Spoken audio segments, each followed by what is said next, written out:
আসসালামু আলাইকুম।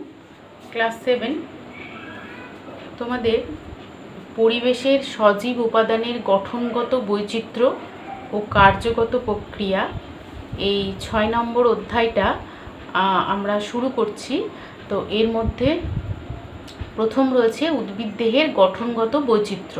তো উদ্ভিদ দেহের গঠনগত বৈচিত্র্যের আন্ডারে প্রথম যে টপিকটা নিয়ে আমরা আলোচনা করব সেটা হচ্ছে কি না উদ্ভিদ দেহের মূল।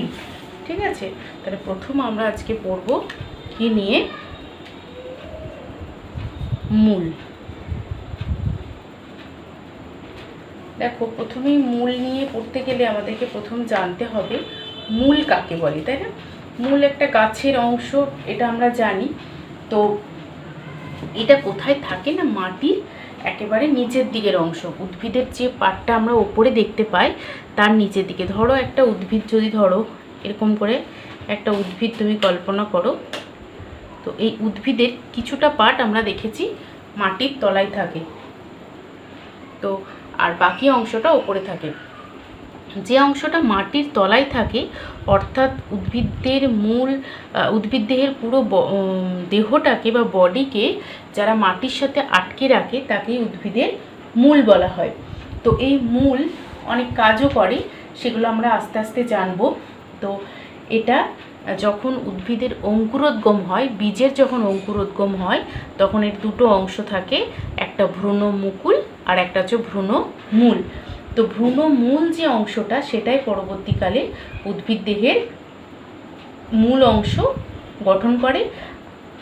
আর এই অংশটা কিন্তু সবুজ হয় না, এই অংশটা মাটির তলায় থাকে জন্য এই অংশটা কীরকম হয় না, এটা বর্ণহীন হয়, তাই না?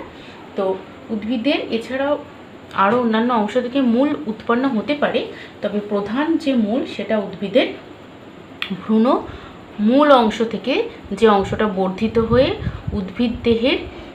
উদ্ভিদ দেহকে মাটির সাথে আটকে রাখতে সাহায্য করে এবং উদ্ভিদের প্রয়োজনীয় যে জল এবং জলে দ্রবীভূত খনিজ লবণকে শোষণ করতে সহায়তা করে, তাকেই আমরা মূল বলতে পারি। তো এই মূল এর কীরকম গঠন সেগুলো সম্পর্কে আমরা জানব।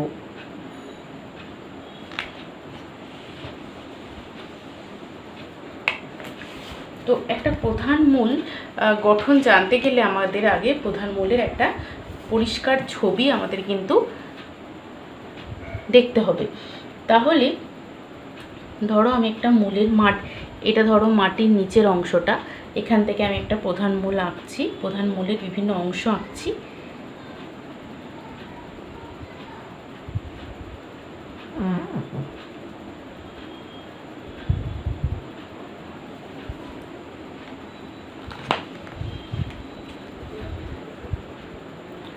তারপরে এই অংশটা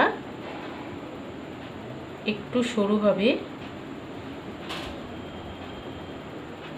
এবং এই মাঝখানের যে ফাঁকা অংশটা আমি এঁকেছি, ওটা কেন এঁকেছি একটু পরে বুঝতে পারবে।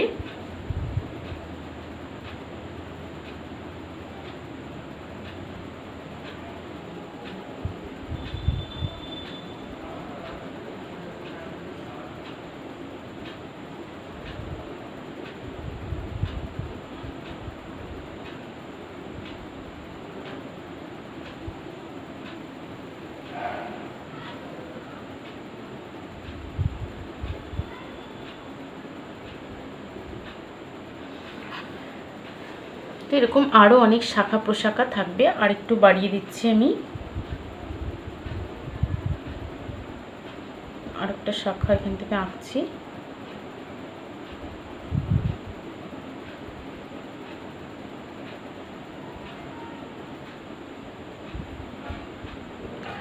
আর এই যে অংশটা ফাঁকা আছে, এই যে অংশটা এরকম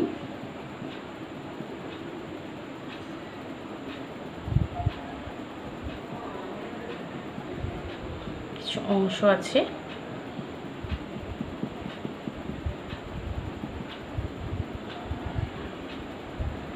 এই শাখা মূলটা একটু তুলে দিই, তাহলে তোমাদের বুঝতে সুবিধা হবে।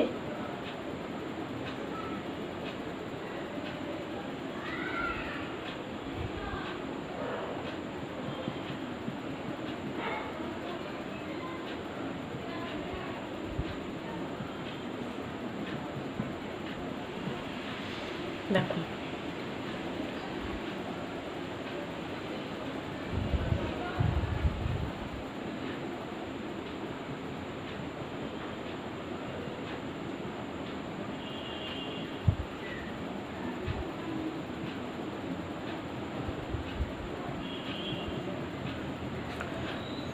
দেখো একটা প্রধান মূলের কিছু অংশ আমি মোটামুটি এঁকেছি। তো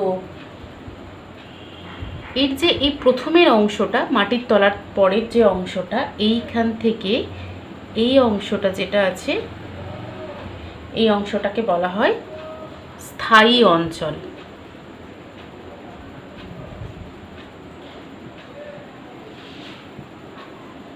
ঠিক আছে, এর পরের যে অংশটা, অর্থাৎ এই যে অংশটা, এটাকে বলা হয় মূলরোম অঞ্চল।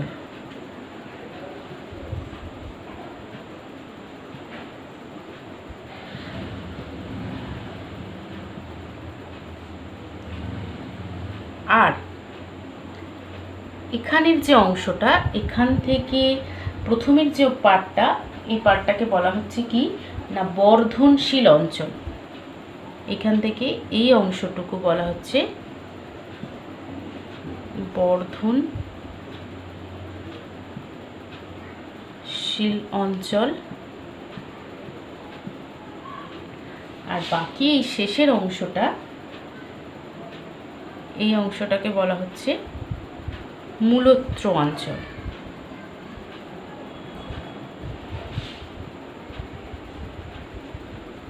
তাহলে দেখো, একটা প্রধান মূল আমরা বললাম যে উদ্ভিদের যখন অঙ্কুরোদ্গম হয় তখন মূল কোথা থেকে বের হয় না ভ্রূণ মূল যে অংশটা, সেটাই বর্ধিত হয়ে উদ্ভিদের প্রধান মূল গঠন করে। তো এটা উদ্ভিদের মাটির তলায় থাকে, এটা অসবুজ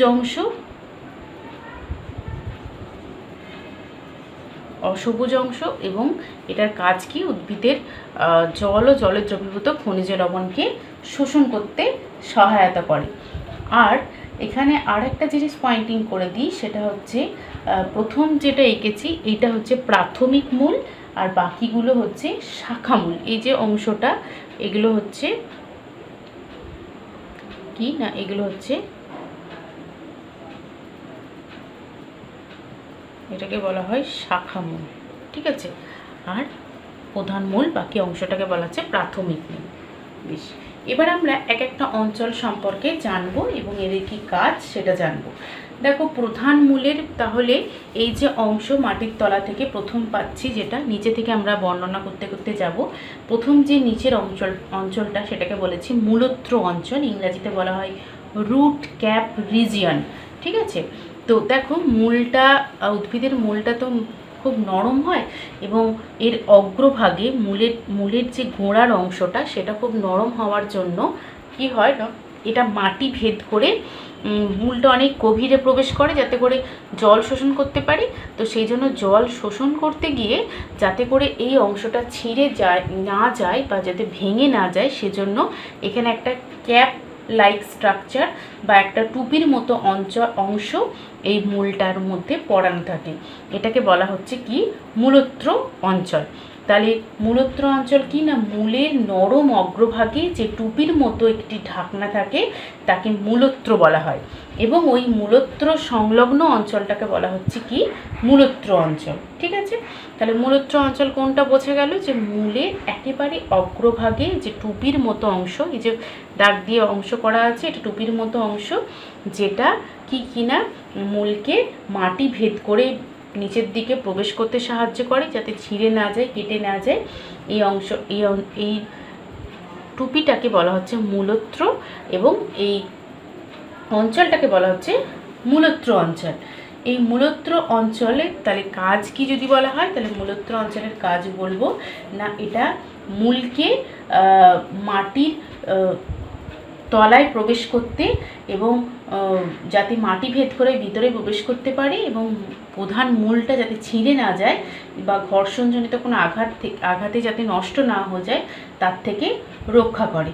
ঠিক আছে, এছাড়াও মূলত্রের বাইরের অংশ থেকে এক প্রকার রস নিঃসৃত হয়, যেটা মূলকে সহজেই মাটি ভেদ করে নিচে প্রবেশ করতে সাহায্য করে। তাহলে মূলত্র অঞ্চল সম্পর্কে জানলাম। এর পরের যে অঞ্চলটা সেটাকে বলা হয় বর্ধনশীল অঞ্চল। বর্ধনশীল অঞ্চল মানে দেখো এই অঞ্চলটা কি করে না, এই অঞ্চলে কোষগুলো হচ্ছে সব ভাজক কলার কোষ থাকে। কীরকম কোষ থাকে না, এগুলো সম্পর্কে বড় হলে আরও বুঝবে। ভাজক কলা হচ্ছে উদ্ভিদের যে কলা অবিরত বিভাজিত হয়, বিভাজিত হয়ে দৈর্ঘ্যে বৃদ্ধি ঘটায় এবং পার্শ্বেও বৃদ্ধি ঘটায়, মানে উদ্ভিদের সব দিকে বৃদ্ধি ঘটায় যে কলা, তাকে ভাজক কলা বলা। যেমন ধরো তুমি যখন ছোট ছিলে বা মায়ের পেটে ছিলে, তখন একদম ছোট্ট একটা ভ্রূণ ছিলে, সেখান থেকে তোমার কোষগুলো বিভাজিত হয়ে হয়ে তুমি একটা বড় পূর্ণাঙ্গ শিশুতে রূপান্তরিত হয়েছ, তারপর আস্তে আস্তে বড় হয়েছ। ঠিক একইভাবে একটা উদ্ভিদের মূল, উদ্ভিদের চারা থেকে যখন আরও বড় হয়, তখন তো উদ্ভিদের মূলটাকেও দৈর্ঘ্য বৃদ্ধি হতে হবে, বাড়তে হবে। তো সেজন্য এখানে এই অঞ্চলটিতে কিছু ভাজক কলার কোষ থাকে, যেগুলো অবিরত বিভাজিত হয় এবং বিভাজিত হয়ে কি করে না উদ্ভিদের মূলের দৈর্ঘ্য বৃদ্ধি ঘটায় এবং কোষের সংখ্যাও বৃদ্ধি করে, ফলে মূলটা লম্বায় বড় হয়। ঠিক আছে, তাহলে এই অঞ্চলের কাজ হচ্ছে এগুলো আকার আয়তনে বৃদ্ধি পেতে সাহায্য করে। তাহলে বর্ধনশীল অঞ্চল কাকে বলবো? মূলত্র অঞ্চলের ঠিক ওপরের অঞ্চল, যে অঞ্চলের কোষগুলি অবিরত বিভাজিত হয়ে মূলের আকার এবং আয়তনের বৃদ্ধি ঘটায়, তাকে বর্ধনশীল অঞ্চল বলা হয়। তাহলে এই অঞ্চলের কাজ হচ্ছে উদ্ভিদের মূলের বৃদ্ধি ঘটানো, এই অঞ্চলের প্রধান কাজ। এরপরে বর্ধনশীল অঞ্চলের ওপরের যে অঞ্চলটা, সেটাকে বলা হচ্ছে কি মূলরোম অঞ্চল। তো মূলরোম অঞ্চল কাকে বলে? দেখো এখানে চুলের মতো অসংখ্য জিনিস আমি এরকম এঁকেছি, এটাকে বলা হচ্ছে মূলরোম অঞ্চল। তো বর্ধিষ্ণু অঞ্চলের ঠিক ওপরে যে অবস্থিত অনেক রোম বিশিষ্ট যে অঞ্চলটি রয়েছে, তাকে বলা হচ্ছে কি মূলরোম। এই মূলরোমগুলো কিন্তু সবসময় এককোষী হয়, মানে এরা এককোষী হয়, এটা একটু মনে রাখবে। এই মূলরোমগুলো কি হয় না, এরা ক্ষণস্থায়ী, মানে মূল বৃদ্ধিপ্রাপ্ত হওয়ার সঙ্গে সঙ্গে পুরনো মূলরোমগুলো নষ্ট হয়ে যায় এবং নতুন মূলরোম সৃষ্টি হয়। তাহলে মূলরোম কি, কোথায়, কাকে বলে এবং এর কাজ কি না, এর কাজ হচ্ছে মাটি থেকে যে জল আর জলের মধ্যে দ্রবীভূত যে খনিজ লবণ, এটাকে কিন্তু শোষণ করতে সাহায্য করে কে না, এই মূলরোমগুলো। এছাড়াও উদ্ভিদকে মাটির সাথে দৃঢ়ভাবে আটকে রাখতে সাহায্য করে। তাহলে মূলরোম অঞ্চলটা অনেক গুরুত্বপূর্ণ অঞ্চল, যে অঞ্চলে কি হয় না, অনেকগুলো চুলের মতো অসংখ্য রোমের মতো অংশ নিয়ে অঞ্চলটি গঠিত, যে রোমগুলো এককোষী এবং ক্ষণস্থায়ী। এরা কিছু এই অঞ্চলের মূলের বৃদ্ধির সাথে সাথে নষ্ট হয়ে যায়, আবার পুনরায় গজায়। আর কি হয় না, এদের কাজ হচ্ছে, প্রধান কাজই হচ্ছে উদ্ভিদ যে মাটির তলায় যে জল আর জলে দ্রবীভূত যে খনিজ লবণ শোষণ করে, সেটা কিন্তু শোষণ করতে এই মূলরোমগুলোই সাহায্য করে। আর কি হয় না, মাটির সাথে দৃঢ়ভাবে আটকে রাখতে সাহায্য করে। এর পরের যে অঞ্চলটা, সেটার নাম হচ্ছে স্থায়ী অঞ্চল। স্থায়ী অঞ্চল কাকে বলে না, মূলরোম অঞ্চলের ওপরের দিকে শুরু করে ঠিক কাণ্ডের নিচ পর্যন্ত বিস্তৃত অঞ্চলটিকে বলা হচ্ছে স্থায়ী অঞ্চল। এই অঞ্চলের কোষগুলো বিভাজন ক্ষমতা না থাকার জন্য কোষগুলো স্থায়ী কলায় রূপান্তরিত হয়েছে। একটা বললাম ভাজক কলা, এটা একটা উদ্ভিদের কলা যেটা অবিরত বিভাজিত হচ্ছে, কোষ বিভাজন করে দৈর্ঘ্য বৃদ্ধি করছে। আর এখানে কিছু কোষ থাকে যে কোষগুলো কখনোই বিভাজিত হতে পারে না, এদেরকে স্থায়ী কলা বলা হয়, যারা আর পুনরায় বিভাজন হবে না। তো সেই জন্য এই অঞ্চলের কিন্তু কোষগুলো বিভাজিত হয় না বলে একে স্থায়ী অঞ্চল বলে। এই অঞ্চলে কি হয় না, এরা উদ্ভিদের যে এই অঞ্চল থেকে যেহেতু শাখা প্রশাখা মূলগুলো বের হয়, সেই জন্য এই অঞ্চলটি কি করে না, শাখা প্রশাখার সাহায্যে কি করে না, মূলকে, প্রধান মূলকে মাটির সাথে দৃঢ়ভাবে আটকে রাখে।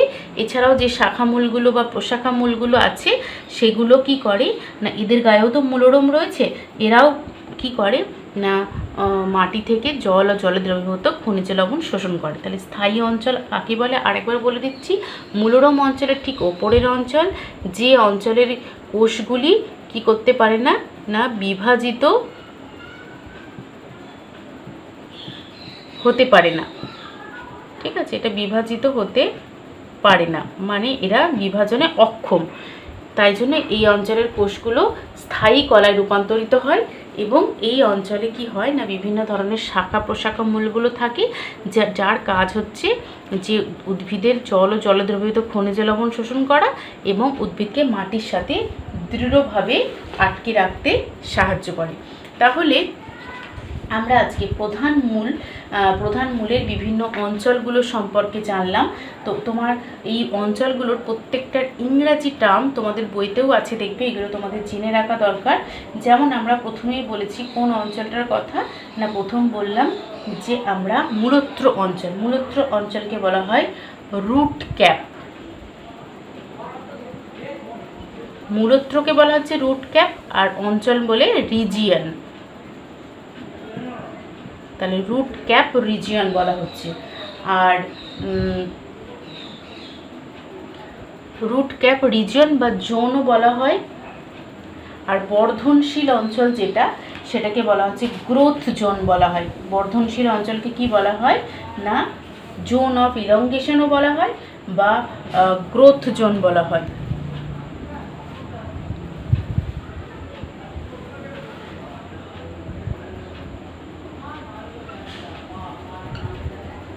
এটাকে গ্রোথ জোন বা গ্রোথ রিজিয়ন, তাহলে এটা রিজিয়ন না লিখে জোনই লিখছি, তাহলে তোমাদের বুঝতে সুবিধা হবে। এটার নাম হচ্ছে গ্রোথ জোন। ঠিক আছে, এরপরে যে মূলরম অঞ্চলটা রয়েছে সেই মূলরম অঞ্চলকে কি বলা হয়, root hair zone. Root hair zone. আর একেবারে যে স্থায়ী অঞ্চলটা রয়েছে একে বলা হচ্ছে পার্মানেন্ট জোন।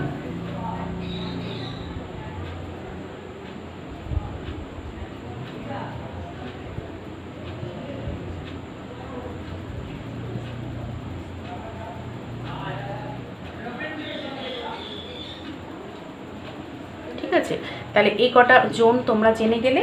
এবার দেখো, তাহলে আমরা বিভিন্ন ধরনের মূলের গঠন জানলাম, এবার বিভিন্ন ধরনের মূল সম্পর্কে জানবো। তো এই মূল আবার দুই রকমের হয়, একটা হচ্ছে কি স্থানিক মূল আর একটা হচ্ছে অস্থানিক মূল। তাহলে মূল কত রকমের হয় না, দুই রকমের, একটা হচ্ছে স্থানিক আর একটা হচ্ছে অস্থানিক মূল। স্থানিক আর অস্থানিক মূল ব্যাপারটা হচ্ছে কিছুই না, ধরো মূল যে অঞ্চল থেকে বেরোনোর কথা, যে জায়গা থেকে মূল হওয়ার কথা, সেখান থেকে যদি মূল উৎপন্ন হয় তখন তাকে বলা হচ্ছে স্থানিক মূল।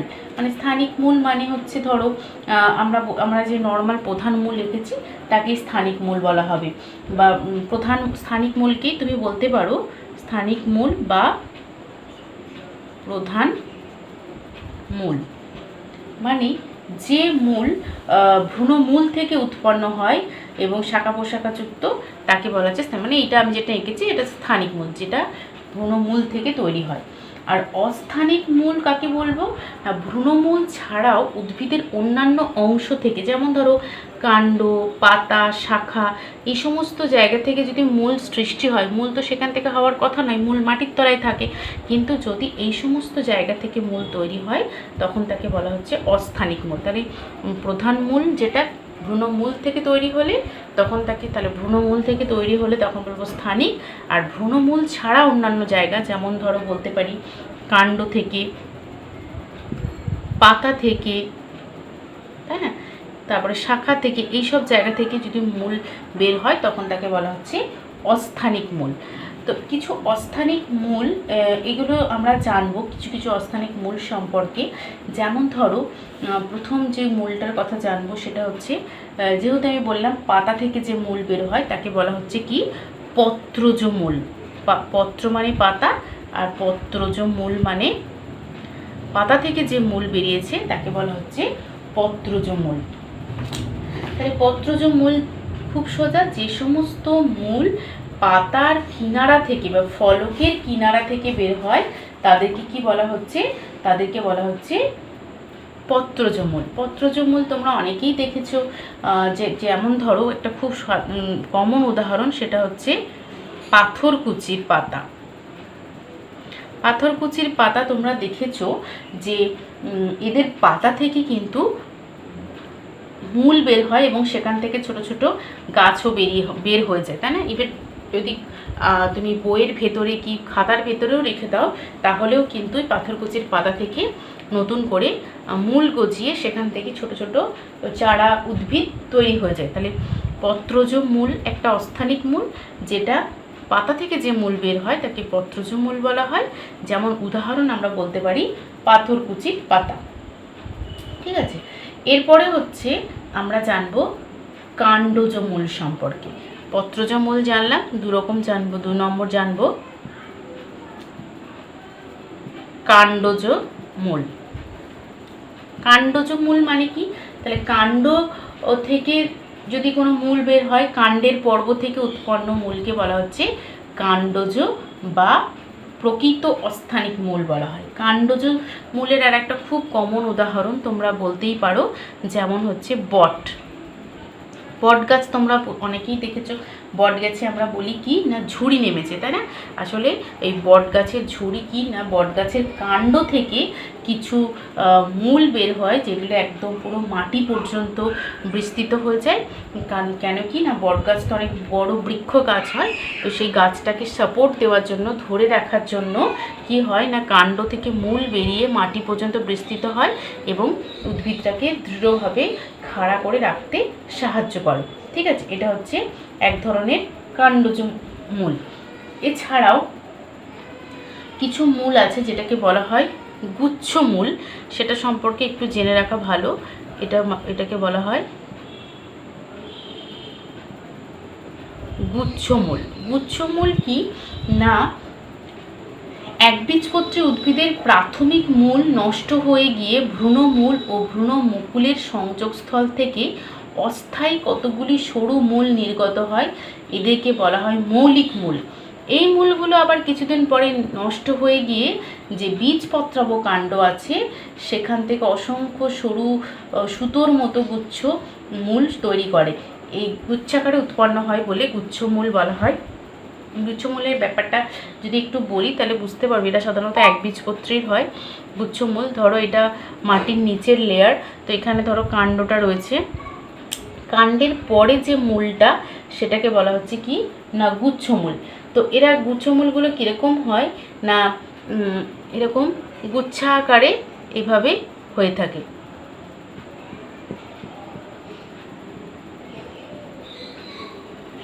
এই ধরনের মূলগুলো হয়ে থাকে। পুরো কোনো এরকম স্থায়ী অঞ্চল, অস্থায়ী অঞ্চল বা অস্থায়ী বলছি, স্থায়ী মূলরম বর্ধনশীল মূল এরকম অঞ্চল থাকে না, মাটির নিচে থেকে জাস্ট তৈরি হয়ে যায়, এই ধরনের মূলকে বলা হচ্ছে গুচ্ছ মূল।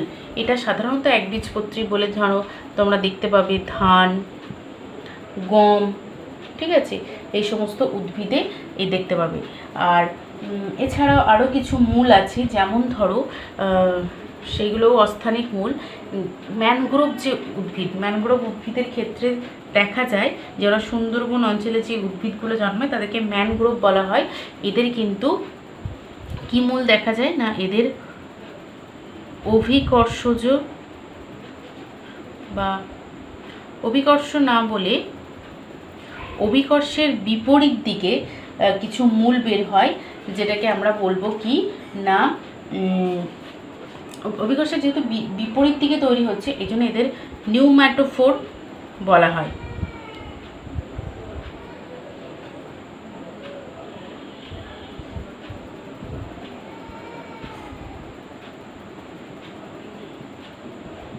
এদের কিছু মূল আছে, এদেরকে বলা হয় নিউম্যাটোফোর। এই নিউম্যাটোফোর কোনগুলো না ওই বললাম যেগুলো তোমার ওই ম্যানগ্রোভ উদ্ভিদ অর্থাৎ সুন্দরবন অঞ্চলে জন্মায়, এদের ক্ষেত্রে কি হয় না এরা আমরা জানি মূল সাধারণত অভিকর্ষের দিকে অর্থাৎ মাটির তলায় অভিকর্ষের দিকে যায়, কিন্তু এদের ক্ষেত্রে মূলগুলো অভিকর্ষের বিপরীত দিকে। অভিকর্ষের বিপরীত দিকে মানে হচ্ছে এরা মাটির ওপরে উঠে আসে, অভিকর্ষের বিপরীতে মাটির ওপরে উঠে কি করে না উঠে থাকে। দিয়ে কি করে, কেন থাকে সেই কারণটা বলছি। ধরো এখানে ধরো উদ্ভিদের কাণ্ডটা রয়েছে, এবার এখানে ধরো ভেতরে তলায় মূল, আর এখানে দেখবে পাশে এরকম ছোট ছোট অসংখ্য মূল হয়ে রয়েছে। এই ধরনের মূলগুলোকে বলা হচ্ছে কি না নিউম্যাটোফোর বলা হয়। কারণ সুন্দরবন অঞ্চলে মাটির নিচে যেহেতু অক্সিজেনের খুব অভাব থাকে, তো ওই জন্য মূলগুলো অক্সিজেন পায় না, সেজন্য এরা মাটির ওপরে উঠে আসে, অভিকর্ষের বিপরীত দিকে ওপরে উঠে আসে। নিয়ে এরা এতে শ্বাসরন্ধ্র থাকে, এদেরকে শ্বাসমূলও বলা হয়। তো এরা কি করে, মাটি থেকে বাতাস থেকে সরাসরি অক্সিজেন নিয়ে শ্বাসকার্য চালানোর জন্য অভিকর্ষের বিপরীতে এই ধরনের মূলগুলো ওপরে উঠে আসে। তাহলে নিউম্যাটোফোর বা একে বলা হয় শ্বাসমূল। হলো, এছাড়াও আছে আরও কিছু মূল আছে, যেমন বলা হচ্ছে ঠেস মূল বলা হয়। ঠেস মূল হচ্ছে, এটাও তুমি দেখতে পাবে যে উদ্ভিদের যে কয়েকটি মানে কি বলবো গোড়ার দিকে, কাণ্ডের গোড়ার দিকের পর্ব থেকে অস্থানিক মূল তৈরি হয়েছে এবং মাটিতে প্রবেশ করেছে। এরা মূলকে ঠেস দেওয়ার জন্য, প্রধান উদ্ভিদকে ঠেস দেওয়ার জন্য তৈরি হয়। এদেরকে ঠেস মূল বলা হয়, অর্থাৎ উদ্ভিদকে খাড়াভাবে দাঁড়িয়ে রাখতে সাহায্য করে। ধরো এটা যদি উদ্ভিদ হয়, তাহলে উদ্ভিদের কাণ্ড থেকে এরকম করে বের হয়েছে এবং মাটিকে এইভাবে ধরে রেখেছে যাতে করে উদ্ভিদটা পড়ে না যায়। কারণ কেয়া গাছের ক্ষেত্রে ঠেসমূল দেখা যায়। তো এই ধরনের কিছু মূল, অস্থানিক মূলের কথা তোমরা জানলে।